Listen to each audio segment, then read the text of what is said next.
You no longer buy most of the things you use. You rent access to them. Music, films, software, storage, fitness programs, news, productivity tools, even car features are no longer products in the traditional sense. They are recurring claims on your income. The transaction is no longer a single exchange of money for ownership. It is an ongoing permission structure, and that structural change alters the mathematics of your financial life in ways that are easy to ignore. For most of the 20th century, consumption followed a simple rule. You paid once, you owned the asset. The company recognized revenue once. The financial relationship ended unless you chose to buy again. The decision required friction. You had to think before spending because the payment was visible and discreet. That friction has largely disappeared. A subscription is not just a payment method.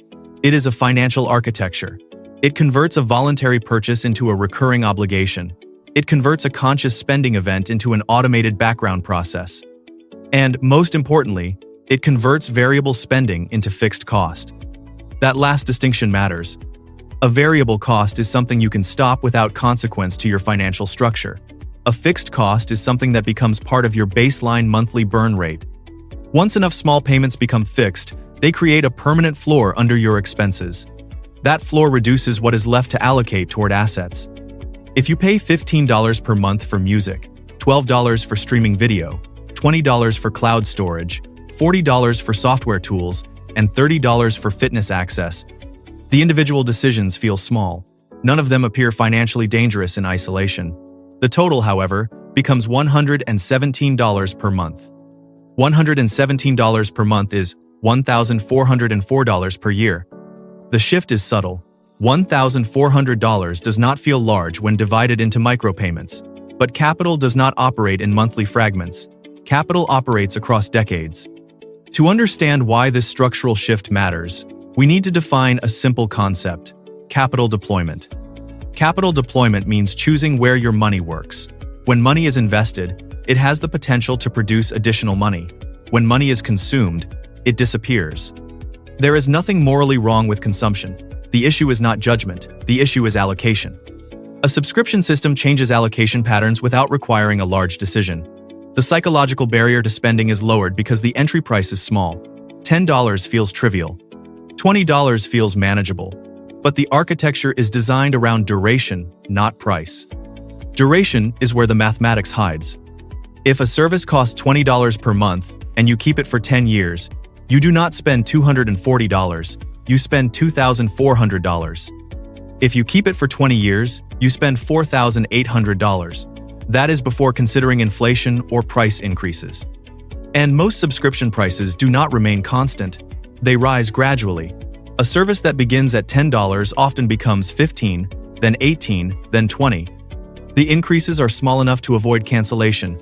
Over time, the baseline expense expands quietly. This is not accidental. Subscription models are designed to create predictable recurring revenue for companies. Predictable revenue increases company valuation. Investors reward stability. A business that can forecast income with high certainty is more valuable than one dependent on irregular purchases. From the company's perspective, subscriptions reduce revenue volatility. From the consumer's perspective, subscriptions increase expense certainty. That asymmetry is important. When revenue becomes stable for companies, it becomes structurally embedded cost for households. Each subscription becomes a permanent claimant on future earnings. Even if income rises, the baseline expense layer often rises with it. New subscriptions replace old ones. Convenience expands. This is where the economic shift becomes structural rather than behavioral. In a one-time purchase world, companies competed for episodic transactions. In a subscription world, companies compete for permanent inclusion in your monthly budget. The goal is no longer to sell you a product. The goal is to secure a position in your recurring expense stack. Once secured, removal requires effort. You must remember the login. You must cancel before renewal. You must tolerate the inconvenience of losing access. Behavioral inertia works in favor of the provider. Over time, this changes how capital flows. Imagine a young adult earning $50,000 per year. If recurring subscriptions total $300 per month, that is $3,600 per year. That represents more than 7% of gross income. After taxes, the percentage is higher. 7% redirected toward investment instead of consumption, would materially alter long-term asset accumulation. But the subscription structure masks that percentage because it is distributed across platforms. This is the first layer of the shift: fragmentation. When expenses are fragmented, they avoid scrutiny. No single subscription appears significant, but aggregate fixed costs determine savings rate. Savings rate determines how much capital can be deployed into assets, and capital deployed early compounds longer. The economic shift you did not notice is not about entertainment or software. It is about duration. It is about converting conscious purchases into permanent micro-obligations. It is about replacing friction with automation. The deeper issue appears when we examine how these micro-obligations interact with compounding. Because money that leaves your account each month does not just disappear, it also forfeits the possibility of growth. And that is where the mathematics begins to tighten. The subscription model is not simply a billing method. It is a revenue design built around predictability, behavioral inertia, and duration. To understand how it extracts capital quietly, we need to examine how it is constructed. Traditional retail required a repeated decision. You saw a price, you evaluated value, you completed a transaction. The effort created friction. Friction slows spending because it forces awareness. Subscription systems remove that friction after the first purchase. You make one decision, the system makes the rest. This design relies on three structural components: low entry pricing, automatic renewal, and incremental expansion. First, low entry pricing. A service rarely launches at a price that feels heavy.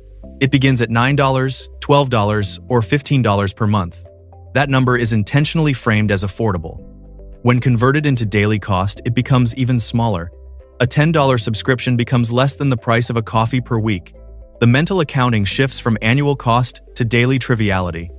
But annual cost is what affects capital allocation. $10 per month is $120 per year. Over 10 years, that is $1,200. Over 20 years, $2,400. This does not include price increases. The entry price is not the lifetime price. It is the frictionless door. Second, automatic renewal. Automatic renewal converts an active expense into a passive one. Passive expenses are rarely reevaluated. Once embedded into monthly cash flow, they feel like utilities. Electricity and water are essential. Streaming and cloud storage begin to feel similar, even if they are not structurally necessary. Behavioral economists describe this as default bias. People tend to accept the default option because changing it requires effort. The subscription model is built around default continuation. Cancellation requires remembering, logging in, navigating settings, and tolerating potential inconvenience.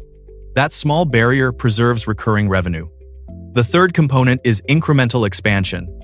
Once you accept one subscription, the psychological resistance to the second declines. The third becomes easier. Eventually, a stack forms: entertainment, music, productivity software, design tools, learning platforms, delivery memberships, fitness apps, gaming passes, storage upgrades, security monitoring, vehicle features. Each service occupies a small slot in the monthly budget. None appears destructive. The architecture depends on aggregation. Aggregation transforms convenience into fixed cost. A fixed cost is an obligation that persists regardless of how much you use the service. If you do not watch movies this month, you still pay. If you do not attend the gym, you still pay. If you barely use the software, you still pay. Usage becomes detached from payment. This detachment is economically powerful for companies because it stabilizes revenue. It is economically restrictive for individuals because it stabilizes expense. Stable expense reduces adaptability. Imagine a monthly income of $4,000 after taxes.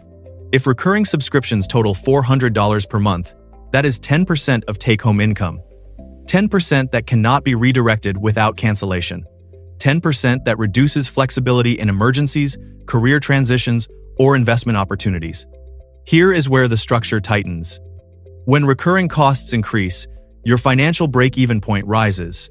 Break-even point means the amount of income required to maintain your current lifestyle. If your break-even point rises, your tolerance for income disruption falls. That affects career decisions. Optionality is the ability to make choices without immediate financial stress. Subscriptions slowly compress optionality by raising the cost of standing still. The model also benefits from price drift. A platform may increase prices by $2 per month. That feels small. But across 5 services, each increasing by $2, that becomes $10 additional per month. $120 per year. Over 20 years, that incremental drift alone equals $2,400. Because increases are staggered and minor, cancellation feels disproportionate to the inconvenience of losing access. The system relies on this asymmetry. There is another layer. Many subscription services bundle identity with access. Canceling may feel like losing status, community, or productivity. When identity becomes attached to recurring cost, rational cost-benefit analysis weakens. The service is no longer evaluated strictly as a financial line item. It becomes part of personal infrastructure. From the company's perspective, this is rational optimization. Predictable recurring revenue increases valuation multiples. Investors prefer businesses with steady cash flow because future income can be forecast with greater confidence. A subscription company may trade at a higher multiple than a transactional retailer because its income stream is considered more secure. From your perspective, that same predictability transfers risk. Your income may fluctuate. The company's revenue from you does not, unless you intervene. Over time, the recurring extraction architecture scales quietly. A $20 service here, a $15 service there, a $40 productivity suite, a $12 entertainment add-on, a delivery membership justified by occasional discounts. If total recurring subscriptions reach $500 per month, that is $6,000 per year. $6,000 annually is not trivial. It represents meaningful capital that could otherwise be deployed into assets. But because it is fragmented across platforms, it rarely feels like a single $6,000 decision. This is how the architecture operates. Low friction entry, automatic continuation, incremental expansion, aggregated fixed cost. The consumer experiences convenience, the provider secures durable cash flow. The structural consequence is a rising baseline expense floor. And once the expense floor rises, the compounding effect of what that money could have become begins to matter. That is where the mathematics becomes unavoidable. Recurring expenses feel small because they are measured monthly. Wealth is built annually and compounded over decades. That mismatch in timescale hides the real cost. To understand the impact, we need to move from monthly thinking to long-term modeling. Assume a recurring subscription stack of $500 per month. That number is not extreme in many urban households once entertainment, software, delivery services, cloud storage, digital tools, and memberships are combined. $500 per month equals $6,000 per year. $6,000 is the real capital figure. That is the amount removed from your ability to deploy into assets each year. Now we model opportunity cost. Opportunity cost means the growth you forego when you choose one allocation over another. If $6,000 is consumed instead of invested, the loss is not $6,000. The loss is what that $6,000 could have grown into.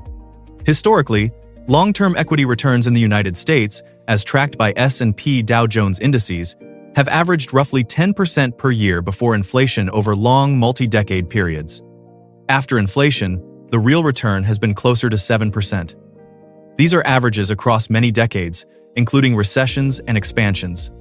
Past performance does not guarantee future returns, but long-term modeling often uses these historical averages for projection.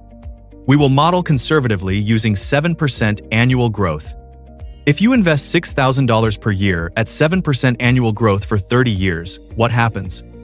The future value of an annual $6,000 investment compounded at 7% for 30 years is approximately $566,000. That is not a typo. $6,000 per year, invested consistently for 30 years at 7%, becomes more than $500,000.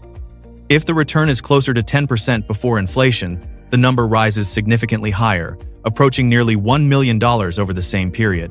But we will remain conservative and stay with 7%. This is the compounding window. Compounding means returns generate additional returns. In early years, growth appears modest.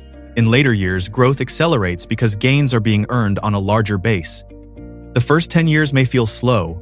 The final 10 years often produce the largest absolute dollar increases. Now consider duration. If a person begins subscription-heavy spending at age 25 and maintains it until age 55, that is a 30-year window. The $6,000 annually does not disappear once. It disappears every year, preventing the compounding engine from starting. The mathematics tightens further when price increases are included. Assume subscriptions begin at $400 per month and gradually rise to $600 per month over 2 decades due to incremental price drift and added services. The average annual cost over 30 years may be closer to $7,500 instead of $6,000. $7,500 invested annually at 7% for 30 years grows to approximately $708,000. The difference between $6,000 and $7,500 annually does not feel dramatic month to month. It is $125 per month. But over 3 decades, that marginal increase changes the final capital figure by more than $140,000. This is how silent compounding loss works. It is not dramatic in any single month. It becomes dramatic only when duration and growth interact. We also need to consider inflation. If subscription costs rise faster than general inflation, which often happens in digital services due to pricing power and bundling, the real burden increases. If income does not rise proportionally, savings rate compresses further. Savings rate is the percentage of income that is invested rather than consumed. Savings rate is one of the most powerful determinants of long-term wealth accumulation. Even small increases in savings rate can significantly alter long-term outcomes. If a person earns $80,000 annually and invests 10%, that is $8,000 per year. If recurring subscriptions consume $6,000 annually, that represents 75% of the invested amount. Reducing subscriptions by half would increase investable capital by $3,000 per year, raising the savings rate materially. Over 25 or 30 years, that adjustment compounds into hundreds of thousands of dollars. Here is where the structure becomes more restrictive. Compounding requires time. Money invested at age 25 has 30 years to grow before age 55. Money invested at age 40 has 15 years before age 55. The earlier the capital is deployed, the longer it compounds. Recurring subscription extraction often begins early in adulthood, precisely when the compounding window is longest. That is mathematically significant. For example, $6,000 invested annually from age 25 to 35, a 10-year period, at 7% annual growth, becomes approximately $83,000 by age 35. If that $83,000 is then left invested without additional contributions until age 65, it grows to more than $630,000. 10 years of disciplined capital deployment early in life can produce more wealth than 20 years of larger contributions later. That is the power of duration. When recurring subscriptions absorb early income, they displace the highest leverage years of compounding. This does not mean every subscription is irrational. It means the aggregate effect must be evaluated against its long-term alternative. The mathematics does not judge intention, it measures allocation. If $500 per month is permanently allocated to consumption, the long-term opportunity cost approaches or exceeds $500,000 over 30 years at conservative return assumptions. That is the scale at which the phrase small monthly payment becomes misleading. The more serious issue appears when we connect this compounding loss to structural financial freedom. Because $500,000 is not just a number, it represents years of work, optionality, and security that never materialize. And that is where the title claim must be translated into measurable impact. The word stealing suggests force or illegality. That is not what is happening. The transfer is voluntary. The payments are authorized. The services provide value. There is no deception in the transaction itself. The issue is structural diversion of capital over long durations. When we say subscription services are stealing your money, what we are actually describing is sustained redirection of compounding capital away from asset accumulation and toward recurring consumption. Now we quantify it clearly. Assume an average subscription stack of $500 per month. That equals $6,000 per year. Assume that stack gradually rises to $700 per month over time due to price increases and additional services. That equals $8,400 per year. To remain conservative, we model an average of $7,000 per year across 30 years. $7,000 invested annually at 7% annual growth, based on long-term historical averages from S&P Dow Jones data, grows to approximately $660,000 over 30 years. $660,000. That number represents redirected capital, not stolen in the criminal sense, but structurally diverted from your balance sheet to corporate income statements. Now extend the horizon. If the same $7,000 per year were invested for 35 years instead of 30, the final value approaches $900,000. 5 additional years add more than $200,000 due to compounding acceleration in later years. That acceleration is critical. Compounding does not grow linearly. In early years, gains are small relative to contributions. In later years, gains exceed annual contributions. By year 25 or 30, annual growth may surpass the original yearly investment. When capital is diverted early, you lose the exponential phase. Consider another scenario. Instead of $7,000 per year, assume a higher recurring cost of $9,000 annually. That could represent multiple digital platforms, premium memberships, productivity suites, streaming bundles, delivery programs, and subscription upgrades. $9,000 invested annually at 7% for 30 years grows to approximately $850,000. If returns average closer to 10% before inflation, the figure approaches $1,400,000. That projection assumes consistent annual contributions and long-term market exposure. It is modeled, not guaranteed. But it demonstrates magnitude. This is where the language tightens. When recurring subscriptions absorb $9,000 per year for 30 years, and that capital could have plausibly compounded into close to or above $1 million under historical return assumptions, the structural effect resembles wealth transfer. The money does not vanish, it compounds. It just compounds for someone else. Companies invest retained earnings. Investors purchase shares. Revenue becomes valuation. Predictable recurring revenue increases enterprise value because markets reward stability. Subscription businesses often trade at higher valuation multiples precisely because their cash flows are durable. Durable cash flow for the provider means durable expense for the consumer. That is the asymmetry. The model also scales across income growth.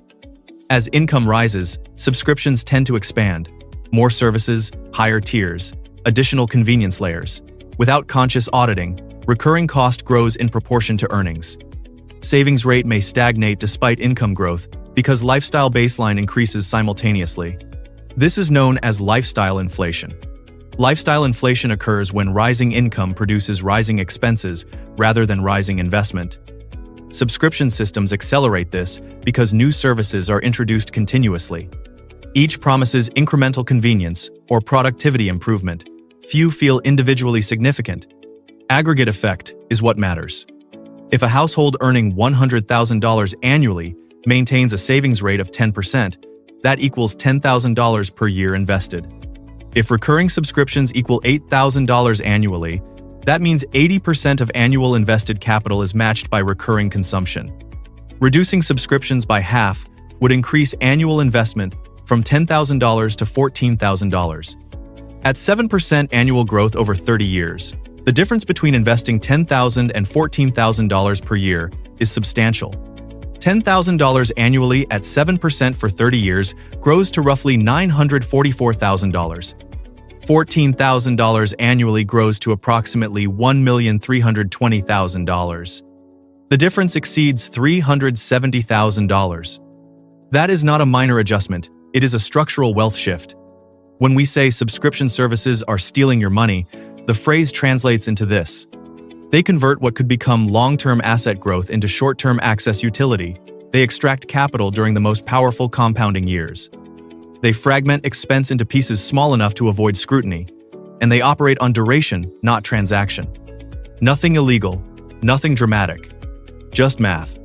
Small recurring payments multiplied by decades, compounded at historical market return rates, create six-figure and potentially seven-figure opportunity costs. The phrase, "It is only $20 per month," hides the reality that $20 per month for 30 years at 7% annual growth becomes roughly $24,000. 5 such services equal $120,000. 10 such services equal nearly $250,000. Scale the numbers slightly higher, extend the duration slightly longer, and the figures cross into territory most people associate with retirement accounts or down payments on homes. This is not about eliminating all subscriptions. It is about recognizing that convenience carries long-term capital consequences. The structural theft is not forceful, it is gradual. And gradual losses are the hardest to notice until decades have passed. That leads to the final question. If recurring extraction is structural, how do you regain control without sacrificing every form of convenience? That is where capital discipline begins. If recurring subscriptions represent structural capital diversion, the solution is not emotional cancellation. It is disciplined allocation. The objective is not to eliminate convenience. The objective is to make every recurring payment compete against its long-term alternative. We begin with a simple framework. Convert every monthly subscription into its annual cost, then into its 30-year opportunity cost at a conservative growth rate. If a service costs $20 per month, that equals $240 per year. Invested annually at 7% for 30 years, that grows to roughly $24,000. Now ask a clear question. Is this service worth $24,000 of future capital? That reframes the decision. The second step is subscription aggregation. List every recurring digital and service-based payment in one place. Do not rely on memory. Use bank statements and card summaries. Many people underestimate their subscription stack because it is fragmented across platforms. Total the monthly figure, then multiply by 12. That annual number represents capital removal capacity. The third step is classification. Divide subscriptions into 3 categories: essential infrastructure, high utility discretionary, low utility convenience. Essential infrastructure might include critical professional software required to generate income. High utility discretionary might include education platforms or tools that meaningfully increase productivity.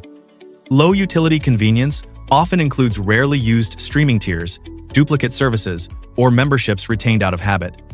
This classification is not moral, it is economic. The fourth step is threshold setting. Set a maximum percentage of after-tax income allocated to recurring subscriptions, for example, 5% of take-home pay. If take-home income is $5,000 per month, 5% equals $250. If current subscriptions total $500 per month, that exceeds the threshold. The excess becomes a clear target for reallocation. Thresholds create structural discipline. Without them, recurring cost expands naturally. The fifth step is redirection. Every dollar eliminated from recurring expense should be redirected immediately into investment, not absorbed into general spending. Automation works both ways. If companies automate extraction, you can automate allocation. Set up automatic investment transfers equal to canceled subscription totals. If $200 per month is removed from subscriptions, $200 per month should flow into index funds, retirement accounts, or other long-term assets. This converts convenience reduction into compounding acceleration. We also need to address identity attachment. If a subscription supports skill growth, professional development, or health improvement, it may justify its cost. But justification should include measurable output. Are you using the service? Is it producing tangible improvement? If not, the capital is idle. Idle consumption is expensive when measured across decades. Another structural rule is annual reset.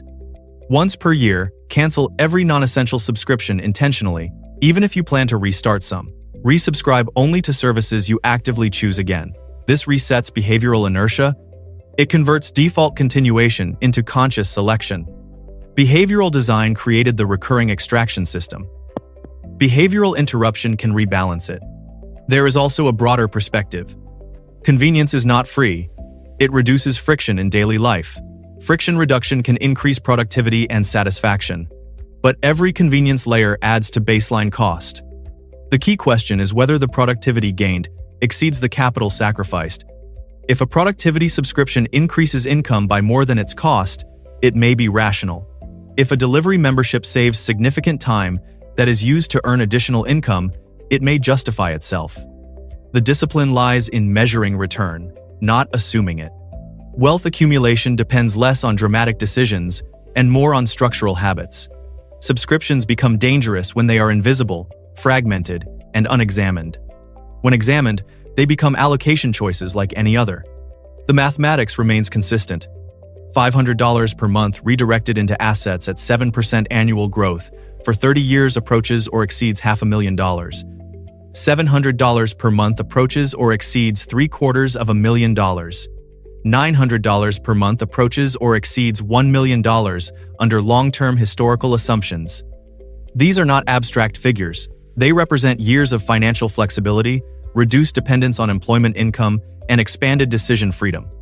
The purpose of this analysis is not austerity, it is clarity. Every recurring payment is a long-term capital decision disguised as a short-term convenience. Once you see the structure, you can choose deliberately. Most financial mistakes are quiet and structural rather than dramatic and visible. That is the focus here. If you think in decades instead of pay cycles, this is the type of financial architecture we continue to examine.